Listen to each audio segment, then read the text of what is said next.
Okay, how does that look?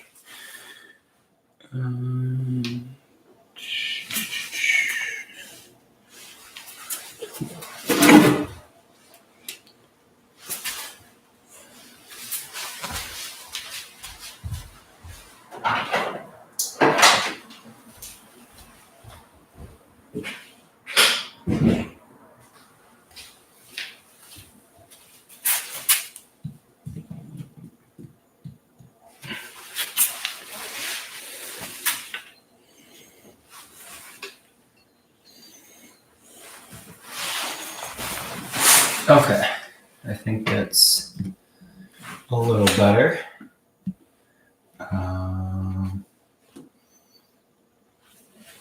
Let me actually a couple of things here.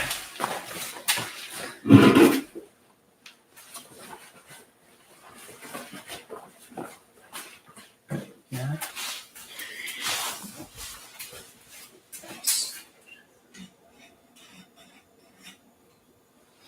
Okay.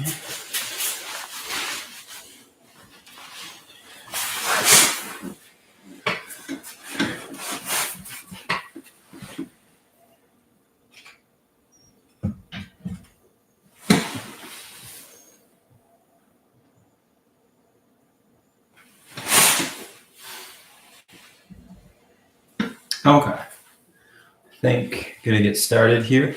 All right, just let me check. All right, so right now going to be talking about the Keys. Was just there for it's like 4 days or so, but really cool. The highlight was definitely this is Dry Tortugas National Park. This is like 2 hours away west of Key West, so it's way out there in the Gulf of Mexico. But it's really cool because it's obviously it's got a fort there. The U.S. built for back in the day. And then now it's a national park, so it's very wild. We went there with a friend of mine, and the first thing we noticed on this beach was just how packed it was, full of old reefs that have come ashore, old coral, seashells, other just wooden debris. So it was like if you look at your beach, like California, other parts of Florida, it's got palm trees, it's like combed, it's clean. And it's really nice, but it's not really wild. So like this was a very, very good example of like what Florida would have looked like. I mean, even like many parts 50, 60 years ago that weren't built up by subdivisions, park, resorts, all that stuff, or that has happened in the last, half century. It literally would have been, you're walking on this beach. Yes, there's sand, and obviously it's still very nice and the water's perfect. But you would see seashells, you'd see conch shells, you'd see other type of marine life. You would see a beach that, in our eyes today, would be kind of littered with natural debris. It would be not the best for throwing out a towel to sunbathe or to run on, or it wouldn't have that postcard look as we've. I would argue a certain postcard look. For me and many other people, obviously. People watching this or people that are interested in wildlife stuff in general, we see a wild beach or something that's, picturesque in nature, and we're very happy about it. We're not going to complain. But the image that's been crafted of tropical paradise or even of, paradise in general is generally just, palm trees, a very clean beach, and the sun. It's not this. So landed, this is Saturday. The ferry left around, it was 7 or so, got to the island around, I think it was 10. And really cool, as you're going into the island where Jefferson Fort is at, you just slowly see it getting bigger and bigger, because from a distance, it looks very small. It doesn't look like there's much there. But, I mean, the fort itself is massive. It was built, it took a long time. It was never formally completed, but it was used throughout the 1800s. I think the U.S. had possession of it in the early 1800s, right after we bought Florida from Spain, who had originally colonized there. And and so essentially this fort, it was there. It was obviously used for a long time, and now we don't really need a fort like that anymore. We have, the Navy, drones, all this stuff that take that job and do it much, much, much better and more efficiently. So we don't really have to worry about that. I'm just gonna. So now it's a national park. You go there, You can snorkel as well. That was another cool thing. So even though the water is very definitely more rough, usually it's a little calmer, but still, like literally the fort itself is like I think it's like pentagon or septagon. It's like essentially like that shape had, I think it had set, or maybe it was octagon. It may have been an octagon. So it was an octagon. So as you're swimming along this in the water, through the old fort ruins that have fallen in over the years, through coral, through fan coral, all this stuff, you're actually kind of going in that shape on parts of the island where the fort sticks out and its structure is in the water. So it's really interesting. You're really swimming along a brick wall that goes down further, obviously, in the water. And then you have these steep banks from the fortifications from years and years ago, but now it's encased with coral. You're swimming through. There was a part actually where, so I was swimming, and then I just remember I went down. There's just this massive school of fish, but it was kind of odd because from what I first had saw, it was like they were really, really close to the wall, like unnaturally, like almost glued to the wall. So it was very odd, I thought. So I went down again, and it turns out there had been a section of the wall. So the wall went straight into the water like this, and then there was a section like this, a rectangular section like this, that was actually open, and it connected to the moat of the fort, which is really cool. I mean, a moat, fort, all this stuff is amazing. Uh, and so they were all just hiding there because the way it's situated is that would be like the least rough area, because they don't want to go in the moat because they're trapped and they know that, but they don't want to go in the outside where it's more rough waters. So the visibility would have been, I mean, it was about like 8 feet. We did see a grouper, but unfortunately it was just so quick out of sight that there was nothing really good footage. But a lot of just, snapper, damselfish, saw a few puffer fish, like snook, a lot of just like the average standard, the usual guests at a reef. We saw different stuff when we were in the Keys and went to Coffin's Reef and Sands Key. But that was another part of the trip. And so the fort was awesome. Dried Tortugas was awesome, and kind of a main lesson from that I was really picking up on, and obviously been going through a lot of wild parts of Florida. This was the wildest beach I've been to. But even more was the fact that just seeing this in person, because I mean, it's really, I mean, for those people that are outdoors, especially if you're very much in the outdoors of like going to these wild areas, and you're more, not to discredit anyone that goes to a national park or a park in general, but there's one level of going to a park and just like visiting it. There's another level of like you're in the park, but you're trying to go farther into it, spend more time there. And there's another level when let's say you're like one of the Evergladesmen that are out there at night. They're in the glades the whole time. They know it. They live more than their house, and they know more than, you could argue, scientists that make empirical observation or empirical references from data they get from Everglades researchers. So it's stuff like that where, there we go. So I'm still figuring this out, but yeah, there we go. And so essentially all this stuff, trying to get it back into one piece, is seeing this was an awesome sight. But for most people, this area, this remoteness of Florida isn't everywhere. And it's also can be hard to get to. My best guess is obviously parts of the Keys, for sure. There's other parts of the Keys I've been to on my own that are, there's a favorite spot of mine that, I won't disclose, but it's in the Keys. There's an awesome running path to it. It's got mangroves, and there's a spot where there's this pool of water. It's not a tidal pool, but it's like connected to one of the cuts across the key. But essentially, it's just packed with little fish, but it's also got a bunch of upside down jellyfish in it. But unlike the salt marshes around it that are very shallow and like 2 feet deep, and it's hard to kind of swim in there. I've done it, but it's not the best. This area is a deep pool with all these jellyfish and other fish. So it's just very, very, very cool. And you just don't see places like that as much anymore. So there's a spot like that. There's certainly parts of the Everglades, especially when you're looking at a map and you've got Naples over here. You've got Naples over here, and then you've got the Everglades going down like this. Yeah, you've got Naples right here. I'm trying to watch this if I'm watching. Yeah, so Naples would be here.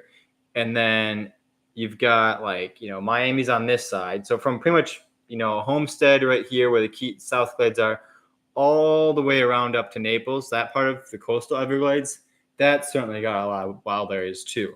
But they're vanishing. They're going away. And especially because our image of a beach has changed from, I mean, it's always been, I feel like you're at work or you're going through the mall, you're watching a movie. Beaches are always presented as these combed. It's just the sand, white sand, usually very just like, I mean, it's picturesque white sand with, attractive people tanning and coconut palm trees. But let's roll the time back. Let's say 60 years ago. Yes, it'll be 70 years ago. 70 years ago now. You would have that same scene in Florida, in the Caribbean especially, but you'd have that same, you'd have the trees, but you'd have a ton more mangroves, probably smaller vegetation that would be, taking area of the beach. They'd also have things like Caribbean monk seals, massive multi-100-pound animals, seals, just on the beaches, in the reefs, in these, the salt marshes type area, these big seals. And you'd have way more flourishing fish populations. I mean, sharks are doing pretty well right now, but there's species that aren't doing that well. They'd be better off, obviously. You would have a plethora of native reptile life that would not have been disturbed by the introduction of other non-native invasive reptiles or house cats and stuff like that. The bird species, that would be another one that'd be very big, like in terms of being very healthy. So, and that beach, it won't be a clean coned beach that's made for human use. There'd be debris all over it, natural debris. Obviously, it would get washed away and kind of sorted out by the winds and the currents themselves. But it wouldn't be what we think of it as today. And unfortunately, that version of that beach in the Caribbean and Florida and this part of the world that's what's preferred. That's what's better for wildlife, not what we have today. So that's that part of the Keys. Essentially, looking at that example of seeing how wild it was, and there should be a second video about it going up on my Instagram in the reels tonight. So check that out. It's going to be titled something like "Lessons from Dry Tortugas." You'll see it'll be very obvious. You'll tell it's where I was, but that was very cool. And then, kind of what I actually had, I was telling some friends the other day, last night actually, because I was just trying to, just how to bring wildlife stuff more to people and how to enjoy it more, how to bring about conservation in a better manner.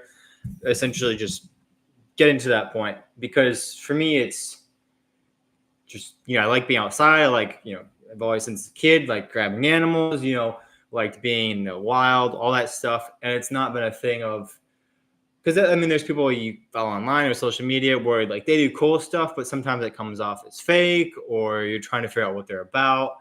And so it's always been now I have a better camera, a better phone, and I'm essentially just recording what I see and want to see while I'm running or diving, traveling, all this stuff. And obviously, putting more time towards my passion now as I've been able, but trying to do it in a way that translates the most real and genuine to people, and also to bring about the message of land conservation, wild conservation, wildlife, rehabilitation, because that's the main goal.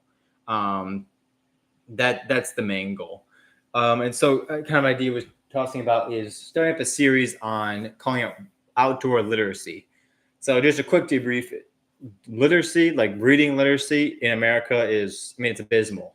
And there's obviously a lot of politics behind it, but essentially the fact is the stereotype of Americans not being too smart is only getting more true. The ability for school kids to read and write and speak English and, communicate effectively is going down. And kind of in that same vein, I would argue the literacy of the outdoors, identifying plants, identifying how we fit into nature, how we, relate to animals, how we treat animals, how we even just identify animals. Outdoor literacy is even worse than regular literacy. And that's something where I want to start a series of trying to, translate that into videos and posts and content about how to just very simple ways of to better understand the natural world, what's in our backyards, what animals can I expect to find in my backyard, what invasives can I find in my backyard, how to like today, and I probably should have tied to the series more, but there was a video about like what I do to scare off a wild boar when I'm running. Obviously, that's not going to be applicable to everyone, but the point is to be applicable to people that are in the outdoors that want to get more into the outdoors. We're trying to bring more people into the realm of wildlife interests, protecting it, and so that's kind of another series looking at doing, and I think that would be fun, cool way to get to increase the audience that we're all in about wildlife conservation. And then this is interesting. I was thinking about it. I was running. This was Sunday night or Sunday night. I was in the Middle Keys, and so there's this is public, but there's the Heritage Trail, something like that, Florida Heritage Trail. It's essentially when the old railroad went from all the way through Florida, and then it went through Miami to the Keys, and then Key West, the old railroad. I mean, that was the mainstay of how they supplied, goods, people. I mean, that's how people were like, if you want to go to Florida Keys, yeah, you could take a boat, but it'd probably be a lot easier to take a train. So that was the main way of transportation back then. And since then, that part of the bridge is falling apart. Part of it, they renovated. There's that trail on it now. So I was running towards the end of it. And this happens a lot. And so there's a few tips I want to give on saltwater running. And so this is if you're running on or near saltwater for extended period of time. Even if you're on the beach, I think it's applicable. One is you have to expect your stomach to, feel queasy. It's kind of the right word for it. And I found, and I run plenty of times near the water, and I can tell distinctly a change. Even the same day that I was running, up here in just like the Florida jungle, I call it, just, palms, pines, it's in the swamps, stuff like that. And then you go down to the beach or the Florida Keys, especially, I'll have to add, especially if you're in a very nutrient rich area. So if you're on the beach in a very wild area, that's for sure, especially if there's mangroves. I think there's some of that sulfur, but you just get this queasy feeling in your stomach. So you have to expect that. It's very interesting. You might feel like, oh, I had some weird seafood, or it's hot out, so I'm getting it's affecting me. It's actually, there's salt in the air when you're running near the water. So it's very interesting that you can actually time a reaction when you're running on the beach, running on the water, to feeling queasy because of the salt, especially if there's more nutrients in the air, sulfur and all that stuff from, salt marsh. Another couple, Bubbles. Shh, the cat. Another couple. One is, especially if you're, especially, and this just might be easier, might be obvious, but if you're beach running, it's definitely very beneficial. You don't want to wear average sneakers. You'll feel a lot more in your ankles and your calves, as opposed to, you'll still feel it in your legs, but running barefoot or using a minimal shoe, one with zero drop, if you're running on a shoe that looks like has that thick of a sole on the beach, I mean, I feel bad for you already. You're just making it harder on yourself, and especially when beach running can be tricky already. So that's another one. Where either go barefoot when you're on the beach, you might as well go barefoot in general, but go barefoot or bring an extra pair of shoes, or if you just have, if you can, buy a pair of very minimal shoes for beach running. You don't want to be wearing, the newest Nike thing that they're pushing out for runners that's very cushioned, over comfortable, and probably very flashy. And it might look cool and sound good and have great marketing, but on the beach, especially because this is more the main part of it, is you're not only running on a looser surface, but you're also running at an angle like this. The beach is going to have some sort of angle to it. I mean, unless you're at a very nice beach, but generally there's going to be some little angle to it. So just running at an angle like that with your hips at a different plateau, then it's going to make it worse, and you're going to feel much more sore. And then also, you're definitely running by the water, especially in the heat, is actually it seems kind of actually tends to be more dehydrating than if you're running in the heat away from water. So definitely have water with you, even if it's a short run, you're gonna feel it. Definitely have water with you, especially um, beaches. A lot of them. I mean, you don't necessarily want to drink the water from the drinking fountains right there. Um, oh yeah, and this was another cool find. This was really fun. Um, this was on. Let me see. Let me see.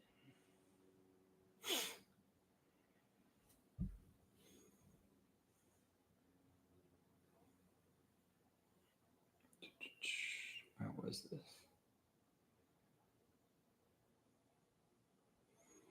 Yeah, so this was at I won't get the location, but so in the Middle Keys, so the middle section of the Florida Keys was over there, and so I had done some diving. I actually ran into two rays, two stingrays, and it was actually one of them was kind of weird. I was not running, I was swimming. Very used to running, so I was swimming, and it was like more shallow of an area. I kind of got anywhere. One second. Okay. So it's kind of shallow of an area. It's probably 3 feet to 5 feet in the whole area. It was like it was right off one of the keys, so it doesn't get that deep at most of the keys. It's very shallow for a long time. Um, and there was kind of cloudy, and it was about maybe like 20 minutes in, and I already knew like I was definitely an area of stingrays. There could be manatee, could be dolphin. A lot of conch shells were there, so that was cool. But they're just, I mean, at a quarter of my eye, I saw like the flap of the stingray. So generally, rays they have a darker top and a lighter bottom. That's just it's same with sharks too. It's a way they blend in better with the environment. If something's looking up at a ray or a shark and it's a lighter bottom, it's going to look like the surface of the water. If animal is looking down at a ray or a shark and it has a darker top that fits in with the sand or whatever is the bottom or just the depth of water, it's going to be better camouflage. So I just remember the corner of my eye just saw like the wing flap of a ray, and I just kind of like got a little startled for a bit because it was right in front of me because it can't see as well either because it's turbid water. Um, so that was cool. So then didn't stay in the water too much longer just because I'd already seen plenty of shells. Obviously saw that ray, and so I was walking back on back on the island, and this was on it was a state park in the Middle Keys. I'll tell you that much.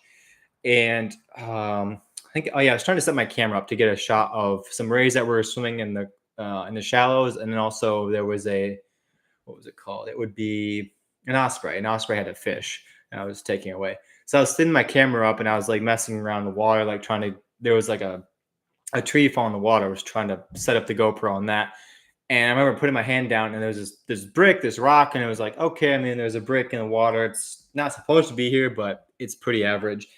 Probably was something old. But then I flipped it over, and first thought it was probably a gravestone or something because it had lettering on it, like imprinted in the stone, at least what it looked like.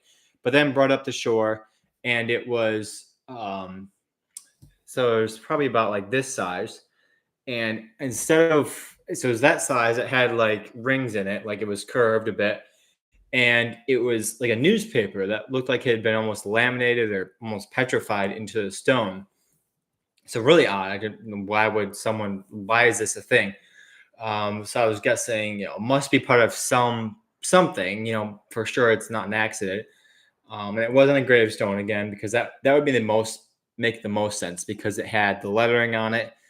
But then after some research, it turns out it's actually part of an old construction technique they would do in old buildings.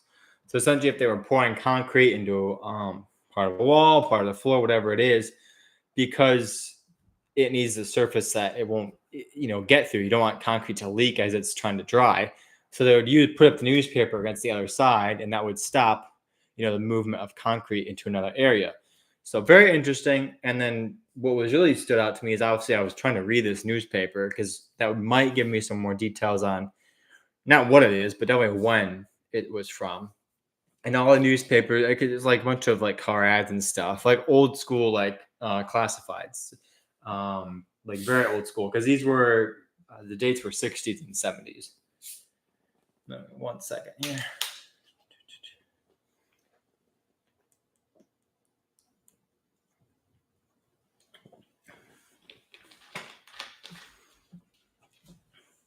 Yeah, so that was a cool find, and there was actually in the area a washed up boat.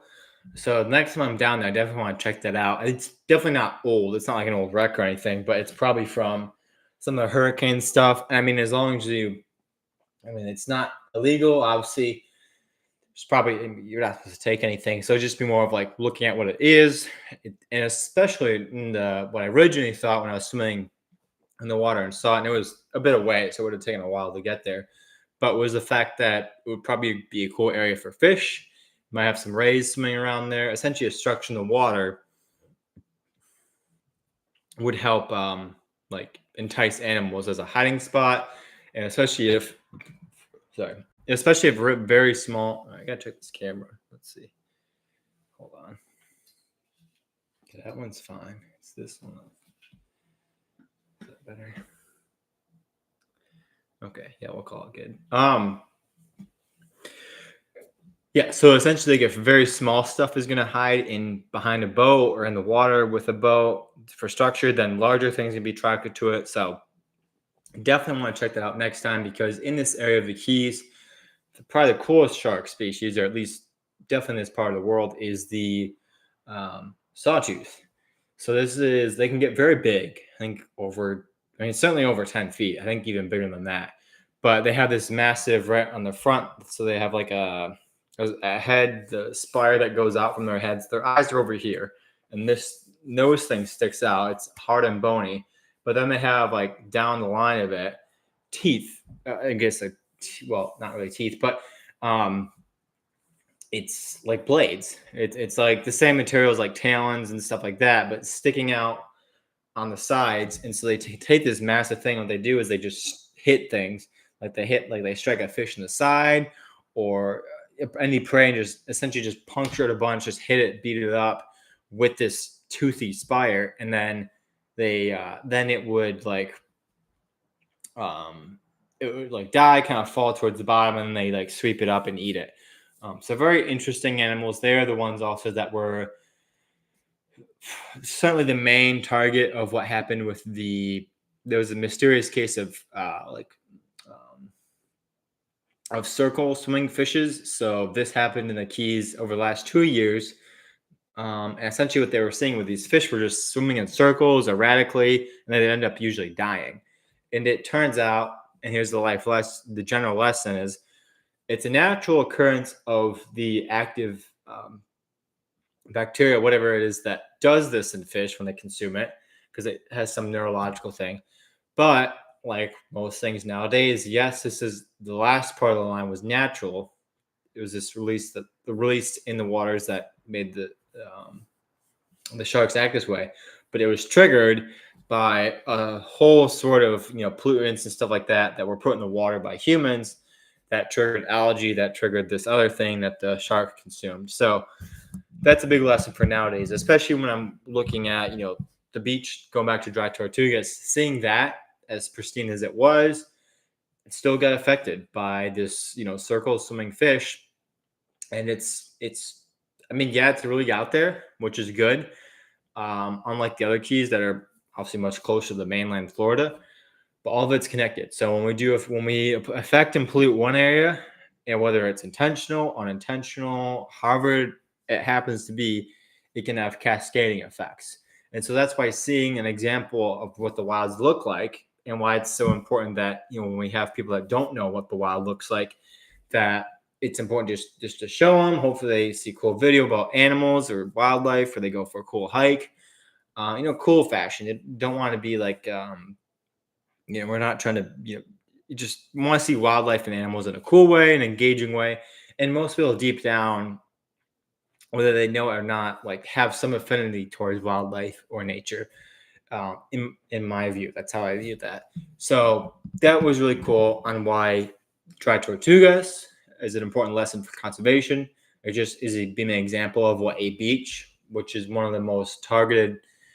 We don't really think of it this way, but it is one of the most targeted ecosystems in the world. Yes, it's very obvious when we, tear apart mangroves or we pollute a swamp, but we don't really think of it too much when we're like, oh, we'll just clean the beach off of debris. We'll clean up a bit.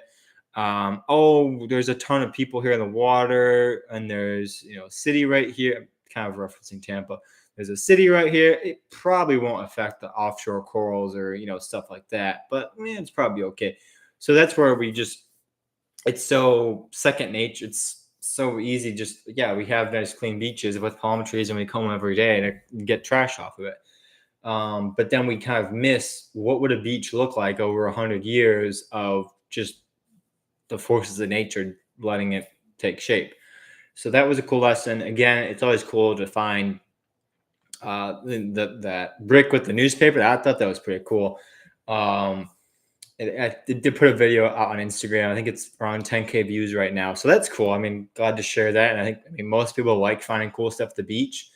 I'll see some treasure. That would be fun. But obviously we all know that as soon as you find some treasure on the beach, it's the government really wants to have part of it or all of it. And yeah, so it was cool time in the Keys, cool running, really awesome. I love being down there. Obviously with, saltwater running, you're going to get a little queasy. Don't wear nice, comfy decked shoes that you probably wear, on a sidewalk or something like that. It's a completely different environment. Obviously stay hydrated, enjoy the sun. And then, trying to get that new series up and going about outdoor literacy, which I guess just if you're just think about it this way, like how many people do you know could identify like half the animals in their backyard? And I'm not we're not going to insects and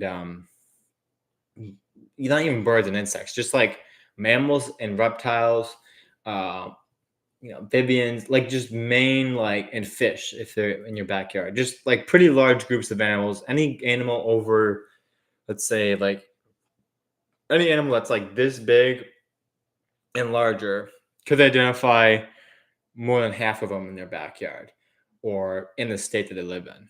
Just think about that. So very cool to be on here with you guys. Definitely I'm gonna keep doing this, and definitely like to see people I'm definitely gonna keep sharing stuff to Instagram and YouTube Shorts. Those have been doing much better than these videos as of right now, but definitely love sharing stuff about running wild, diving, Florida, animals, wildlife, all that stuff. So definitely subscribe, follow on Instagram, and I hope to see you guys next week. And I'll keep you updated, obviously, on Instagram with any cool and new animals that I find. But again, thanks for being here, and I will see you next week.